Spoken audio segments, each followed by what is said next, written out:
રાજકોટ નાગરિક બેંકના vice chairman વિવાદમાં આવ્યા છે। જીવન જાગાણી સામે 51 લાખ પડાવ્યાનો આક્ષેપ થઈ રહ્યો છે। એક વિધવા મહિલાના 51 લાખ લઈ મિલકત ન આપી હોવાના આક્ષેપ કરવામાં આવી રહ્યા છે।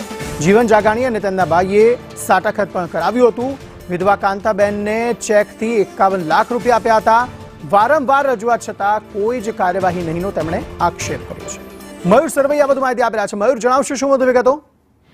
બિલકુલ, રાજકોટ નાગરિક બેંકના વાઇસ ચેરમેન જાગાણી જે છે તેઓ વિવાદમાં આવ્યા છે। વિધવાના 51 લાખ રૂપિયા જે છે તે ઓળવી ગયા અને મિલકત ન આપી હોવાના આક્ષેપ જે છે તે આ વિધવા જે છે તેમના દ્વારા કરવામાં આવ્યા છે। વિધવા કાંતાબેન દ્વારા પોતાની મરણ મૂડીના 51 લાખ રૂપિયા જે છે તે જીવન જાગાણીને આપ્યા હતા, પરંતુ જીવન જાગાણી જે છે તેમના ભાઈ અને તેમના દ્વારા સાટાખત જે છે તે જમીનનું ભરી દેવામાં આવ્યું હતું, પરંતુ માપણી પૂરી ન થવાના કારણે તે જમીનનો સોદો અટક્યો હોવાનું સામે આવ્યું હતું। પરંતુ ક્યાંક ને ક્યાંક જીવન જાગાણી દ્વારા 51 લાખ રૂપિયા લઈ લીધા છતાં પણ જમીન ન આપી અને જીવન જાગાણી અને તેમના ભાઈએ સાટાખત કરી આપ્યા હોવાનું જે આક્ષેપ જે છે તે કાંતાબેન દ્વારા કરવામાં આવી રહ્યા છે। અનેક વખત તંત્રને રજૂઆત કરી હોવા છતાં પણ આ મામલે કોઈ કાર્યવાહી કરવામાં નથી આવી, ત્યારે મહિલાને જે અરજીઓ આપી છે તેમને લઈને કાર્યવાહી કરવામાં આવે તેવી તેમની માંગ કરવામાં આવી છે।